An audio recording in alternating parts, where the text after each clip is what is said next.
नमस्कार दोस्तों, स्वागत है आप सभी लोगों का आपके अपने इस यूट्यूब चैनल धीवर एकेडमी पर। दोस्तों, जितने भी लोगों ने पंडित सुंदरलाल शर्मा ओपन यूनिवर्सिटी के द्वारा प्री डीलेट एंट्रेंस एग्जाम का फॉर्म फिल किए हैं, उन लोगों के पास अभी अब मात्र ना 8-9 दिनों का टाइम बचा हुआ है। और इस 8-9 दिनों में ना हम लोग क्या करेंगे, आप लोगों को ना मैराथन क्लास के माध्यम से आप लोगों का जो जो इंपॉर्टेंट क्वेश्चन है ना, जो विशेष टॉपिक है, तो उसमें से आप लोगों को प्रैक्टिस करा दूंगा, ताकि आप लोगों का जो प्रैक्टिस है वो बहुत अच्छे तरीके से हो और आप लोगों का जो एग्ज़ाम है वो बहुत अच्छे तरीके से जा सके। तो आज से लेकर के जब तक कि आप लोगों का एग्ज़ाम हो नहीं जाता ना पंडित सुंदरलाल शर्मा का प्री डीलेट का, तब तक कि आप लोगों का ना जो मैराथन क्लास है ना, उसके माध्यम से आप लोगों का जो क्लास है ना वो कंटिन्यू लेकर के आऊँगा मैं आप लोगों के लिए। ठीक है, तो सबसे पहले आज का जो हमारा क्लास होने वाला है वो क्लास नंबर 1 होने वाला है। और आज का जो हमारा विषय रहने वाला है वो शिक्षण अभिरुचि रहने वाला है, जिसे आप लोग सीडीपी के नाम से जानते हो। और आज का जो हमारा टॉपिक रहने वाला है ना, वो मैराथन क्लास आप लोगों का फर्स्ट रहने वाला है। ठीक है, तो सबसे पहले ना आप लोगों को ना आपका पंडित सुंदरलाल शर्मा ओपन यूनिवर्सिटी का जो सिलेबस है ना, तो उसको दिखा दे रहा हूँ। सबसे पहला अगर देखोगे ना, तो शिक्षण अधिगम, जिसे आप लोग शिक्षण अभिरुचि के नाम से जानते हो और सीडीपी के नाम से भी आप लोग इसको जानते हो। ठीक है, तो इसका अगर कि आप लोग सिलेबस देखोगे ना, जो आप लोगों का टोटल 20 नंबर का क्वेश्चन पूछे जाने वाला है और 20 क्वेश्चन आने वाला है। केवल 2 लाइन में ही इसका सिलेबस को समाप्त कर दिया गया है। अगर आप लोगों को ना एक शब्द में बोलूँ ना, तो कुछ लाइनों में आप लोगों का जो सिलेबस है वो समाप्त कर दिया है। और आप लोगों को क्या लगता है कि 20 नंबर आप लोगों का केवल 20 क्वेश्चन इतने से ही निकाला जाएगा? तो आप लोगों को ना ये आउट ऑफ सिलेबस भी पूछा जाएगा। ठीक है, क्योंकि केवल इतना ही सिलेबस में आप लोगों को कहाँ से 20 क्वेश्चन निकाल पाएगा जी। तो इसीलिए आप लोगों को आपके सिलेबस से बाहर भी पढ़ना है। ठीक है, केवल इतना ही आप लोगों को सिलेबस में दे दिया है। आप लोगों का प्री डीलेट और प्री बीएड का जो एंट्रेंस एग्जाम होना है पंडित सुंदरलाल शर्मा का, उसका तो इसमें तो नहीं हो पाएगा ना।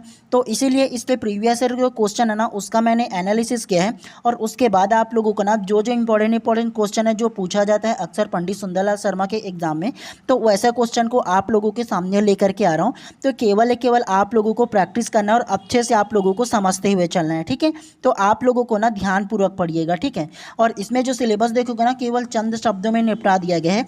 बच्चों के प्रति अभिवृद्धि बोला है, अनुकूलन की योग्यता बोला है, व्यवसाय संबंधी सूचनाएं बोला है, व्यवसाय में रुचि बोला है, इसका परीक्षण कथनों और सहायता के माध्यम से किया जाएगा, तो इतना ही बोला है। बाकी और जहाँ जहाँ से क्वेश्चन पूछा जाता है सारा चीज़ों को मैं बताऊंगा। ठीक है आप लोगों को। चलिए, सबसे पहले हम लोग ना अब क्वेश्चन को पढ़ते हुए चलते हैं। और आप लोगों को क्या करना है, आप लोगों को ना सबसे पहले मेरे आंसर लेने से पहले खुद आंसर आप लोगों को लेना है और आप लोगों को प्रैक्टिस करते हुए चलना है। ठीक है, फिर मैं आप लोगों को सारी चीज़ों को विस्तार पूर्वक समझाते हुए चलूँगा। और एक चीज़ आप लोग याद रखिएगा, सीडीपी के विषय में मतलब शिक्षण अभिरुचि के विषय में आप लोगों को रटना नहीं है, केवल कॉन्सेप्ट को समझते हुए चलना है। ठीक है, चलिए प्रश्न क्रमांक पहला को ध्यान से पढ़िए। विल्हेम वुंट का श्रेय दिया जाता है। तो विल्हेम वुंट जो मनोवैज्ञानिक है ना, उनको किस लिए श्रेय दिया जाता है आपको ये बताना है। ऑप्शन ए, वाक्यांश दार्शनिक अनुभववाद गढ़ाने के लिए।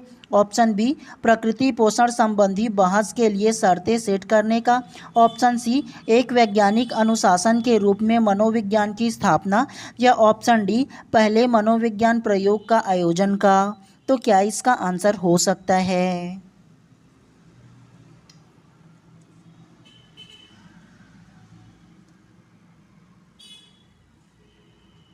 तो प्रश्न क्रमांक 1 का जो करेक्ट आंसर होगा ना, वो ऑप्शन नंबर सी इसमें करेक्ट हो जाएगा।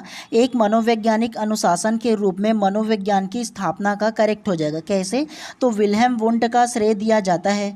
तो विल्हेम वुंट को जो श्रेय दिया जाता है ना, जो एक मनोवैज्ञानिक है आप लोगों की शिक्षण अभिरुचि के विषय में, विल्हेम वुंट। और विल्हेम वुंट जो थे ना, वो एक मनोवैज्ञानिक है जिन्होंने मनोविज्ञान की स्थापना की थी। सबसे पहले मनोविज्ञान किस प्रकार से परीक्षण किया जाना है ना, तो इसका स्थापना किसने किया था? तो विल्हेम वुंट ने किया था। तो ये आप लोगों को याद रखना है और चाहो तो नोट करके भी आप लोग इसको रख सकते हो, ताकि आप लोग एग्जाम से 1-2 दिन पहले ना क्विक रिवीजन कर पाओ। तो इसीलिए जरूरी है आप लोगों के लिए। तो इसीलिए प्रश्न क्रमांक 1 का जो करेक्ट आंसर होगा ना, ऑप्शन नंबर सी जो है इसमें करेक्ट हो जाएगा। ठीक है, चलिए नेक्स्ट प्रश्न को पढ़ते हुए चलते हैं। चलिए प्रश्न क्रमांक दूसरा को ध्यान से पढ़िए। निम्नलिखित में से किस दार्शनिक विचारधारा के साथ कार्ल रोजर्स तथा अब्राहम मैस्लो का नाम जुड़ा है? ऑप्शन ए, मानवतावाद। ऑप्शन बी, आदर्शवाद। ऑप्शन सी, प्रकृतिवाद। या ऑप्शन डी, प्रयोजनवाद।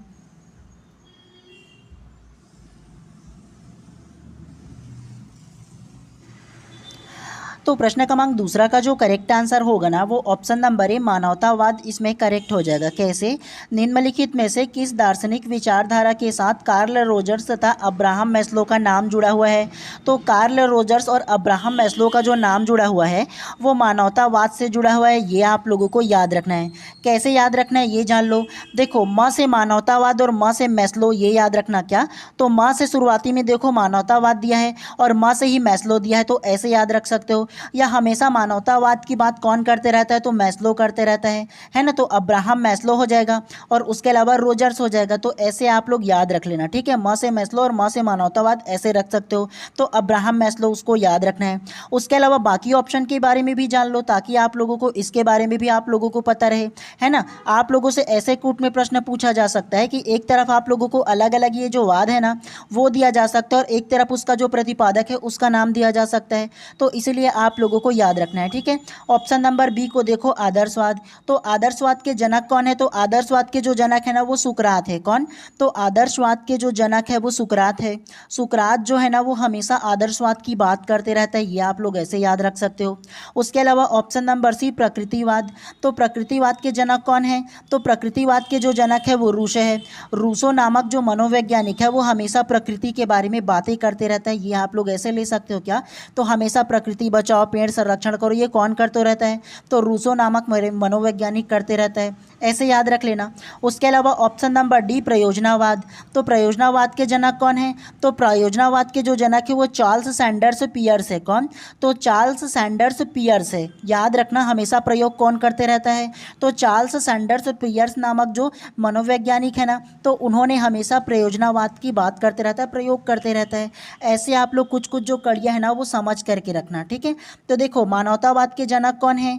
तो वो अब्राहम मैस्लो है। म से मानवतावाद और म से मैस्लो, ये जान लेना। और कार्ल रोजर्स को भी माना जाता है। आदर्शवाद के जनक कौन है? तो आदर्शवाद के जो जनक है वो सुकरात हो जाएगा। आदर्श की बात हमेशा कौन करते रहता है? सुकरात करते रहता है। प्रकृतिवाद के जनक कौन है? तो प्रकृतिवाद के जो जनक है वो रूसो हो जाएगा। हमेशा पेड़ बचाओ, प्रकृति की रक्षा करना चाहिए, कौन बोलते रहता है? रूसो बोलते रहता है। उसके अलावा प्रयोजनावाद, तो प्रयोजनावाद के जो जनक है वो चार्ल्स सैंडर्स पियर्स है, तो ये याद रखना। तो चाहो तो नोट करके रख लेना। और जो अलग अलग आपको बताता हूँ ना कि हमेशा प्रकृति की बात कौन करते रहता है, तो ऐसे बात नहीं करता, मैं आपके समझने के लिए बोलते रहता हूँ, ठीक है। तो इसीलिए याद रखना। तो इसीलिए प्रश्न क्रमांक दूसरा का जो करेक्ट आंसर होगा ऑप्शन नंबर ए जो है इसमें याद रखना है आप लोगों को, ठीक है। चलिए नेक्स्ट प्रश्न को पढ़ते हुए चलेंगे इसी प्रकार से फटाफट अंदाज में। चलिए प्रश्न क्रमांक तीसरा को आप ध्यान से पढ़िए।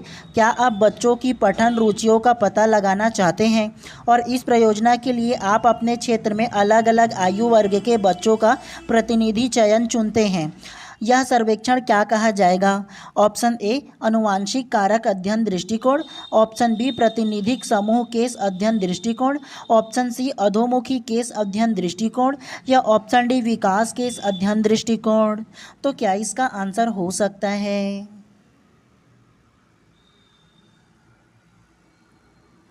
तो प्रश्न क्रमांक तीसरा का जो करेक्ट आंसर होगा ना वो ऑप्शन नंबर बी इसमें करेक्ट हो जाएगा। प्रातिनिधिक समूह केस अध्ययन दृष्टिकोण करेक्ट हो जाएगा। कैसे?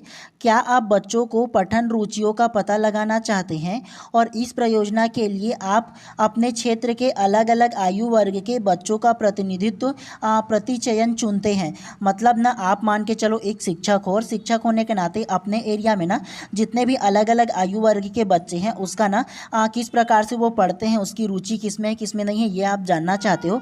और जानने के लिए आप क्या करते हो, अलग अलग जो प्रतिनिधि है ना अपने जो समकक्ष में जो आपका टीचर होंगे वो, तो उसका ना क्या करते हो, प्रतिनिधि चयन करते हो और एक प्रकार की सर्वेक्षण करवाते हो। तो इस प्रकार की सर्वेक्षण क्या कहा जाएगा? तो वो प्रातिनिधिक समूह केस स्टडी कहलाता है। क्या? तो प्रातिनिधिक केस समूह अध्ययन दृष्टिकोण कहलाता है कि आपने क्या किया, एक अलग अलग प्रतिनिधि का चयन किया और अलग अलग क्षेत्र में भेज दिए और बच्चों के ना पठन रुचि के बारे में जानना चाहते हो कि वो पढ़ना चाहते हैं नहीं पढ़ना चाहते, किसमें उसकी रुचि है, ये जानना चाहते हो। तो आप क्या कहलाएगा, ये जो केस स्टडी है वो, तो वो प्रातिनिधिक समूह केस अध्ययन कहलाता है। तो याद रखना है आप लोगों को, ठीक है। तो इसीलिए प्रश्न क्रमांक तीसरा का जो करेक्ट आंसर होगा ना ऑप्शन नंबर बी जो है इसमें करेक्ट हो जाएगा।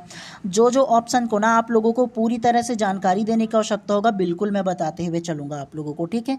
और एक चीज़ आप लोग जान लो, आप लोगों का जो पंडित सुंदरलाल का जो आप लोगों का एग्जाम होने वाला है ना, तो उसमें ये मत सोचना कि पूरी तरह से कूट में पूछा पूछा जाएगा। लगभग 40 से 50% ही केवल कूट आधारित प्रश्न आ सकते हैं, अदरवाइज सिंगल ही लाइन आएगा 50% आप लोगों का, ठीक है, तो ध्यान रखना है। चलिए प्रश्न क्रमांक चौथा को अब ध्यान से पढ़िए। केस स्टडी की मुख्य लाभ है। ऑप्शन ए, दूसरों के लिए परिणामों का सामान्यीकरण करने में आसानी। ऑप्शन बी, कारण और प्रभाव को निर्धारित करने में सक्षम। ऑप्शन सी, एक व्यक्ति के बारे में विस्तार को बताया गया विस्तार। या ऑप्शन डी, बड़ी संख्या में लोगों को एक बार में अध्ययन किया जा सकता है।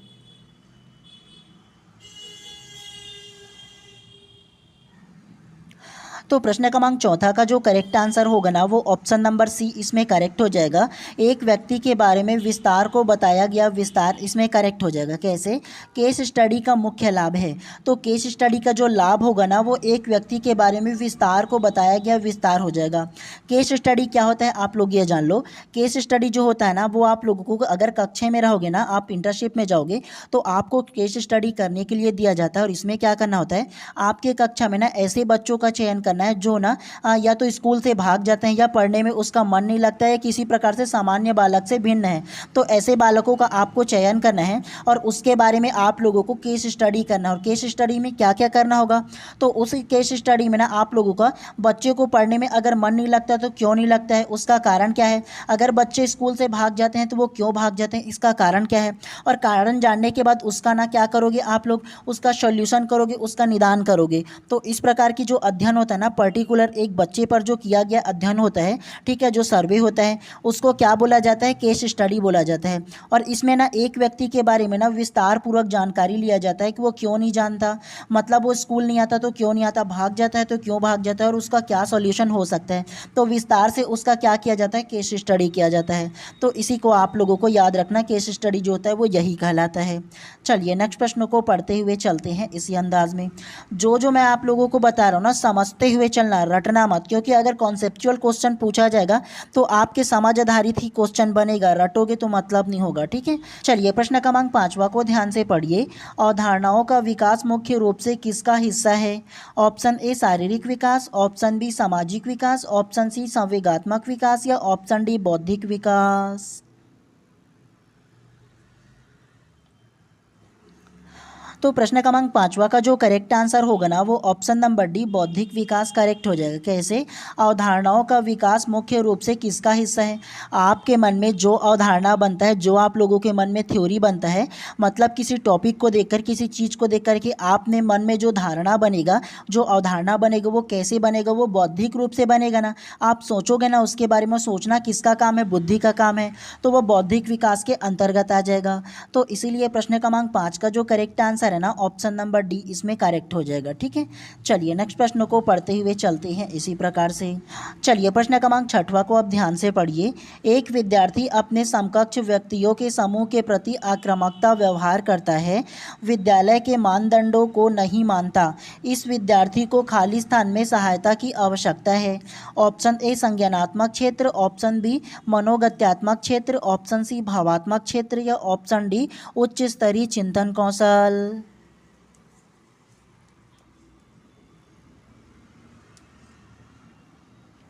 तो प्रश्न क्रमांक 6वां का जो करेक्ट आंसर होगा ना वो ऑप्शन नंबर सी भावात्मक क्षेत्र करेक्ट हो जाएगा। कैसे? तो प्रश्न क्रमांक 6वां में बोला है कि एक जो विद्यार्थी है ना वो कक्षा में ना अन्य व्यक्ति के जो समूह रहता है तो उसमें क्या करता है, आक्रामक, हमेशा क्रोधित रहता है, ठीक है, और उल्टा काम करते रहता है, ठीक है, उसका व्यवहार क्या है, उचित नहीं है, मतलब जो विद्यालय का रूल रेगुलेशन है ना उसके माध्यम से वो नहीं खरा उतरता। तो इस प्रकार के विद्यार्थी को किस चीज़ की आवश्यकता होगा, तो उसे भावात्मक क्षेत्र में ना सहयोग की आवश्यकता होता है। क्यों? उसको आप समझाओगे कि स्कूल में किस प्रकार से रहा जाता है, क्या क्या किया जाता है, आपकी जो भावना है वो गलत तरीके से जा रहे हैं। इस प्रकार से एक शिक्षक होने के नाते आप उसको समझाओगे तो क्या होगा, वो समझेगा। भावात्मक रूप से वो हो सकता है कि बहक गया होगा, तो एक शिक्षक होने के नाते आप उसको समझाओगे भावात्मक रूप से कि ये सही है, ये सही नहीं है, आप समझाओगे तो समझ जाएगा और उसका व्यवहार सही हो जाएगा। तो इसीलिए प्रश्न क्रमांक 6 का जो करेक्ट आंसर है ऑप्शन नंबर सी जो है वो करेक्ट हो जाएगा। इसी प्रकार से आप लोगों का जो क्वेश्चन है ना वो आने वाला है। आप लोगों का ना केवल आप लोगों को दिमाग को टेस्ट किया जाता है, आप लोगों का स्किल ही काम आएगा, ठीक है। रटोगे तो मतलब नहीं होगा, बार बार अपने क्लास में कहते रहता हूँ, तो समझना आप लोग, रटना मत, ठीक है। चलिए प्रश्न क्रमांक 7वां को ध्यान से पढ़िए। चालक विकास की दर में व्यक्तिगत विभिन्नताएं होती है, फिर भी चालक विकास का क्रम खाली स्थान से खाली स्थान तक है। ऑप्शन ए अधोगामी शीर्षगामी, ऑप्शन बी परिकृष्ट स्थूल चालक विकास परिकृष्ट सूक्ष्म चालक विकास, ऑप्शन सी परिकृत सूक्ष्म चालक विकास और अपरिकृत स्थूल चालक विकास, या ऑप्शन डी शीर्षगामी और अधोगामी।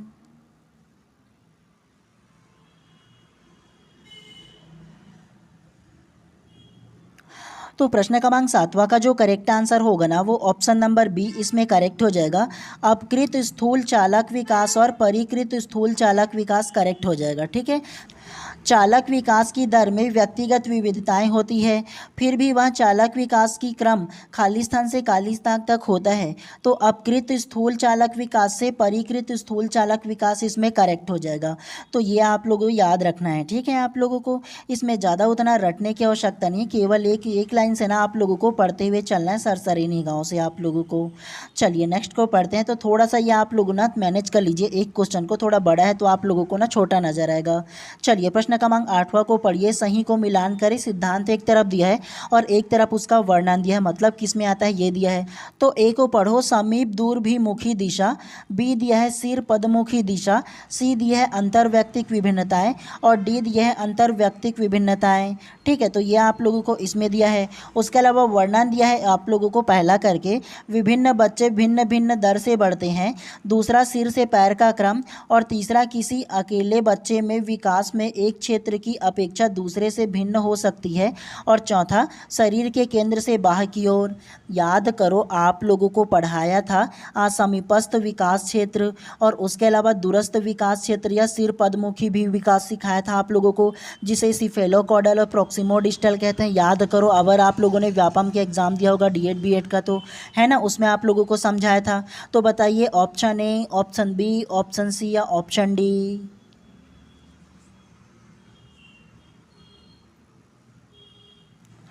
तो प्रश्न क्रमांक 8वां का जो करेक्ट आंसर होगा ना वो ऑप्शन नंबर डी जो है इसमें करेक्ट हो जाएगा। कैसे? तो एक तरफ सिद्धांत दिया और एक तरफ उसका वर्णन दिया, ध्यानपूर्वक समझिएगा, ठीक है। सबसे पहला ए दिया है समीप दूरभूमुखी दिशा दिया है, तो समीप दूरभूमुखी दिशा जो आएगा ना वो इसमें चौथा हो जाएगा, शरीर के केंद्र से बाह्य की ओर इसमें करेक्ट हो जाएगा। और इसे अगर आप लोगों को अच्छे से समझाऊँ ना तो इसे क्या बोलते हैं, तो इसे केंद्राधोमुखी विकास के नाम से भी जानते हैं। और केंद्राधोमुखी विकास या समीप दूरभूमुखी विकास क्या होता है ये बताओ ना। तो एक जो बालक है ना उसका जो विकास होता है सबसे पहले उसके केंद्र भाग का होता है, मतलब उसका जो हार्ड होता है ना तो उसका विकास पहले होता है, उसके बाद फिर ना बाह्य की ओर जाता है, मतलब शरीर के बाह्य अंग होता है ना उसकी ओर फिर दिशा जो विकास है ना वो जाता है, तो उसे शरीर के केंद्र से बाह्य की ओर इसको कहते हैं। उसके अलावा बी को देखो सिर पदभिमुखी दिशा, तो सिर पदभिमुखी दिशा का क्या होगा, तो इसका जो होगा ना वो दूसरा ही हो जाएगा, सिर से पैर के कक्ष की ओर, मतलब सिर से पैर के क्रम की ओर जाता है। याद करो आप लोगों को शिरस्त्रधोमुखी विकास या सिफेलोकॉडल आप लोगों को बताया था, इसमें जो विकास है ना वो बालक का सबसे पहले उसका सिर का विकास होता है और सिर के विकास हो जाने के बाद ना फिर उसके नीचे की ओर आता है, पैर की उंगलियों की ओर आता है जो विकास होता है वो, तो ये क्या कहलाता है, तो ये शिरस्त्रधोमुखी विकास या सिर पदभूमुखी विकास बोलते हैं, या इसको और भी नाम से जानते हैं इंग्लिश में सिफेलोकॉडल के नाम से भी जानते हैं इसको। तो याद रखना है आप लोगों को, इसमें ना सबसे पहले सिर का विकास होता है, फिर नीचे की ओर जो विकास है वो आता है और पैर की उंगलियों तक की जाता है, तो इसे आप लोगों को याद रखना है। उसके अलावा सी अंतर्व्यक्तिक विभिन्नताएं, तो अंतर्व्यक्तिक जो विभिन्नताएं होगा वो भिन्न बच्चे क्या होते हैं, भिन्न भिन्न प्रकार से बढ़ते हैं, अलग अलग बच्चे। याद करो आप लोगों को बताया था ना जी, स्पष्ट रूप से इसमें लिखा भी है अंतर्भिमुखी विकास, मतलब यह है कि सारे बच्चे अपने अपने अलग अलग तरीके से क्या होते हैं, बढ़ते रहते हैं। एक साथ दो बालक एक ही आयु वाला एक ही एज में पहुंचेगा क्या, एक एज में पहुंचेगा लेकिन एक ही वजन में, मतलब उसका हाइट सेम, लंबाई सेम हो पाएगा क्या, नहीं होता है, तो भिन्न भिन्न तरीके से बढ़ते हैं, ये हो जाएगा।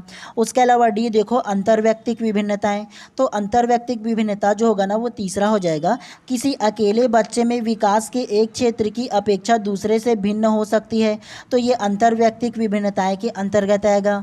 तो इसीलिए प्रश्न क्रमांक 8वां का जो करेक्ट आंसर होगा ना ऑप्शन नंबर डी इसमें करेक्ट हो जाएगा।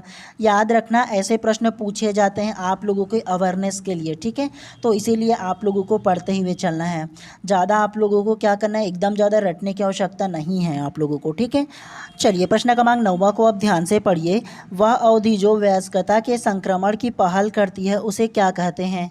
ऑप्शन ए मध्य बाल्यावस्था, ऑप्शन बी पूर्व संक्रियात्मक अवधि, ऑप्शन सी बाल्यावस्था की समिति या ऑप्शन डी किशोरावस्था।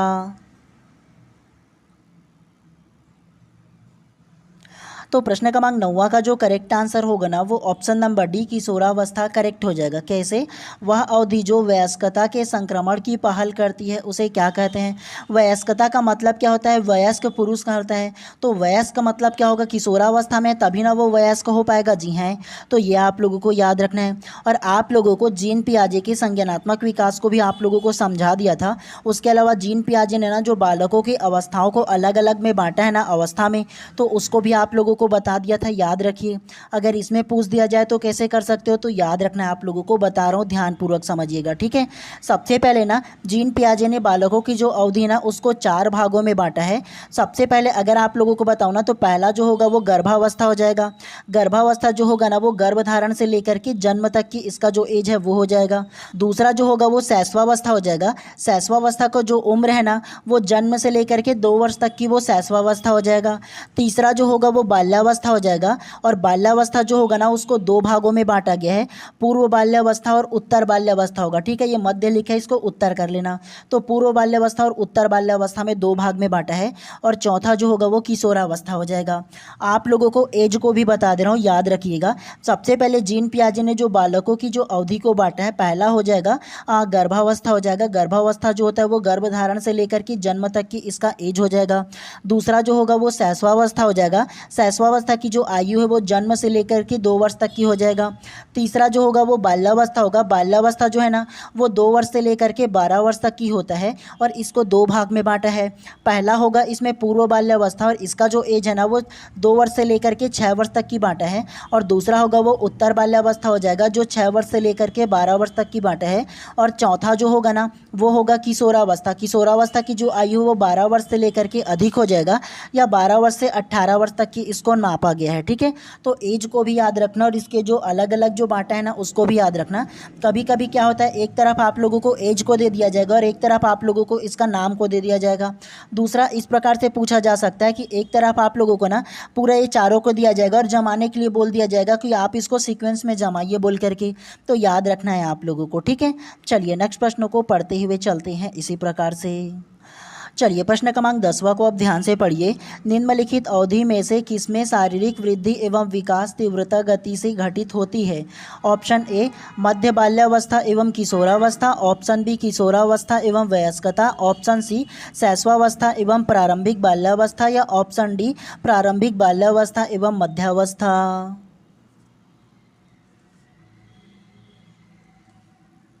तो प्रश्न क्रमांक 10 का जो करेक्ट आंसर होगा ना वो ऑप्शन नंबर सी इसमें करेक्ट हो जाएगा। शैशवावस्था एवं प्रारंभिक बाल्यावस्था करेक्ट हो जाएगा। कैसे?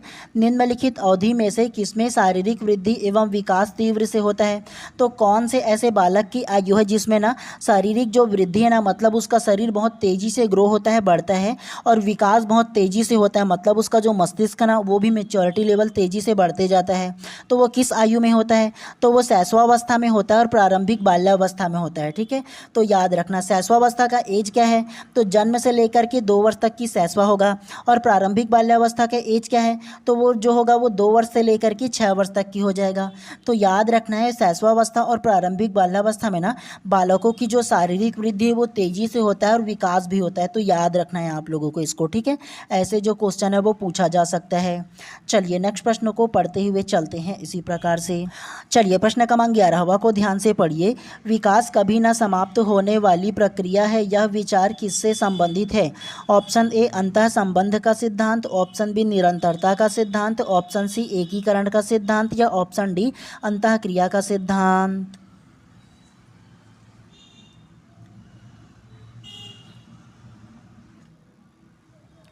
तो प्रश्न क्रमांक 11 का जो करेक्ट आंसर होगा ना वो ऑप्शन नंबर बी, निरंतरता का सिद्धांत इसमें करेक्ट हो जाएगा। कैसे? विकास कभी ना समाप्त होने वाली प्रक्रिया है, यह विचार किससे संबंधित है? तो विकास कभी ना समाप्त होने वाली जो प्रक्रिया ना वो निरंतरता, कंटिन्यूटी का थ्योरी है, सिद्धांत है। तो आप लोगों को याद रखना है विकास का मतलब क्या होता है जी। विकास का जो मतलब होता है वो कंटिन्यू चलते रहता है। कैसे? तो आप लोग मुझे ये बताओ, आप पर डे पर टाइम कुछ ना कुछ हमेशा सीखते ही रहते हो ना। तो जो आप लोग सीखते रहते हो ना, छोटी छोटी बात हो चाहे वो बड़ी बड़ी चीज़ हो, हमेशा जो आप सीखते रहते हो वही विकास कहलाता है। ठीक है, आपके जो मस्तिष्क में जो परिवर्तन आता है, आपके बॉडी में जो परिवर्तन आता है वही विकास कहलाता है। ठीक है, और विकास जो है वो निरंतर चलने वाला सिद्धांत होता है, वो कभी नहीं समाप्त होता है। तो ध्यान रखना है आप लोगों को। चलिए नेक्स्ट प्रश्न को पढ़ते हुए चलते हैं इसी प्रकार से। अब चलिए प्रश्न क्रमांक 12वां को अब सबसे पहले ध्यान से पढ़िए। निम्नलिखित में से कौन सा बाल विकास का सिद्धांत नहीं है? ऑप्शन ए, सभी विकास एक क्रम का पालन करते हैं। ऑप्शन बी, विकास के सभी क्षेत्र महत्वपूर्ण होते हैं। ऑप्शन सी, सभी विकास परिपक्व तथा अनुभव की अंतःक्रिया का परिणाम होते हैं। या ऑप्शन डी, सभी विकास तथा अधिगम एक समान गति से आगे बढ़ते हैं।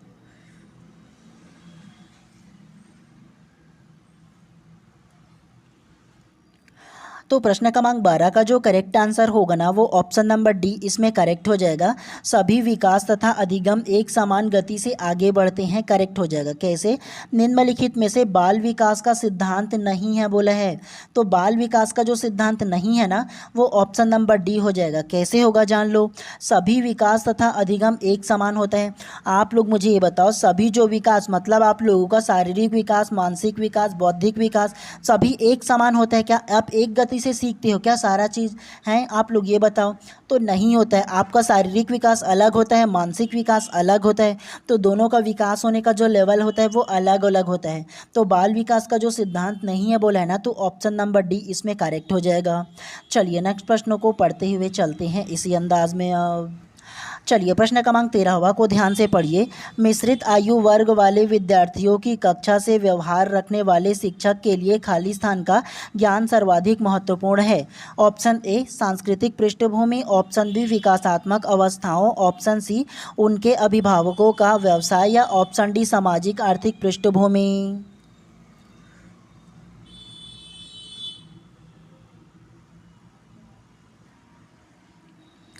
तो प्रश्न क्रमांक 13 का जो करेक्ट आंसर होगा ना वो ऑप्शन नंबर बी इसमें करेक्ट हो जाएगा। विकासात्मक अवस्थाओं करेक्ट हो जाएगा। कैसे? मिश्रित आयु वर्ग वाले विद्यार्थियों की कक्षा से व्यवहार रखने वाले शिक्षक के लिए खाली स्थान का ज्ञान सर्वाधिक महत्वपूर्ण है। मान के चलो आप किसी कक्षा में एक टीचर हो और आपके कक्षा में लगभग ना 30 से 40 बच्चे हैं और उसमें मिश्रित आयु वर्ग मतलब अलग अलग एज वाले बच्चे बैठे हैं। तो आप जो एक शिक्षक हो उसके शिक्षक होने के नाते आप में कौन सी सर्वाधिक महत्वपूर्ण होना चाहिए जो ज्ञान है वो? तो आप में विकासात्मक अवस्था होना चाहिए ना जी। मतलब आप लोगों में सभी प्रकार की जो विकासात्मक जो जो नॉलेज है वो होना चाहिए, है ना। आप लोगों की सांस्कृतिक पृष्ठभूमि से कोई मतलब होगा क्या? एक शिक्षक हो तो आपकी सांस्कृतिक पृष्ठभूमि से कोई मतलब होगा क्या? नहीं। उनके अभिभावकों के व्यवसाय से कोई मतलब होगा क्या उनको जानने का? नहीं। सामाजिक आर्थिक पृष्ठभूमि से आना चाहिए क्या एक शिक्षक जो होंगे वो नहीं। केवल विकासात्मक जो अवस्था है वो होना चाहिए, उसके बारे में ज्ञान होना चाहिए। तो ये इसमें पॉजिटिव आंसर हो जाएगा। और एक चीज़ आप लोगों को बता दे रहा हूँ, याद रखना, अगर प्रश्न जब तक निगेटिव ना बोले तो आंसर भी आप लोगों को निगेटिव नहीं लेना है। ठीक है, ऐसे भी आप लोग आंसर लेते हुए चलना है। चलिए तो प्रश्न क्रमांक 14 को ध्यान से पढ़िए। शिक्षण अधिगम प्रक्रिया में व्यक्तिगत रूप से ध्यान देना महत्वपूर्ण है क्योंकि? ऑप्शन ए, शिक्षार्थी हमेशा समूह में ही बेहतर सीखते हैं। ऑप्शन बी, शिक्षक प्रशिक्षण कार्यक्रमों में ऐसा ही बनाया गया है। ऑप्शन सी, इसमें प्रत्येक शिक्षक को अनुशासित करने के लिए शिक्षकों को बेहतर अवसर मिलता है। या ऑप्शन डी, बच्चे अलग अलग गति से बढ़ते हैं और सीखते भी अलग अलग हैं।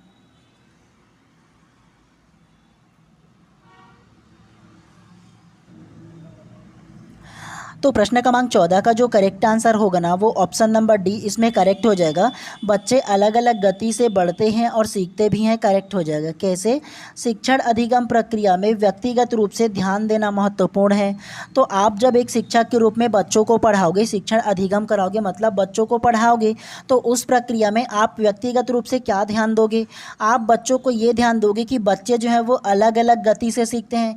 कई बच्चे मिलेंगे जो एक बार में आपके समझाने पर सीख जाएगा, कई बच्चे ऐसे मिलेंगे जिसको आप लोगों को 2 बार से 3 बार समझाना पड़ेगा, कई बच्चे ऐसे होंगे जिसको आप लोगों को ना अलग तरीके से उसके मदर टंग में आपको 2-3 बार समझाना पड़ेगा, तब वो सीखेगा। तो अलग अलग गति से जो बच्चे हैं वो बढ़ते हैं और अलग अलग गति से सीखते हैं। तो ये इसका परफेक्ट आंसर हो जाएगा, ध्यान रखना है आप लोगों को, ठीक है। चलिए नेक्स्ट प्रश्न को पढ़ते हुए चलते हैं इसी अंदाज में। चलिए प्रश्न क्रमांक 15 को आप ध्यान से पढ़िए। कक्षा में विद्यार्थियों के व्यक्तिगत विभेद हैं, तो क्या व्यक्तिगत विभेद है, अंतर है, आपको ये बताना है। ऑप्शन ए लाभकारी है क्योंकि ये विद्यार्थी की संज्ञानात्मक रचनाओं को खोजने में अध्यापकों को अभिप्रेरणा किया जा सके। ऑप्शन बी लाभकारी नहीं है क्योंकि अध्यापकों को वैविध्यपूर्ण कक्षा को नियंत्रित करने में आवश्यक है। ऑप्शन सी हानिकारक है क्योंकि इसमें अध्यापकों में परस्पर द्वंद्व उत्पन्न होते हैं। यह ऑप्शन डी अनुपयुक्त है क्योंकि ये सर्वाधिक मंद विद्यार्थी के स्तर तक पाठ्य के स्थानांतरण की गति को कम करते हैं। तो क्या इसका आंसर हो सकता है?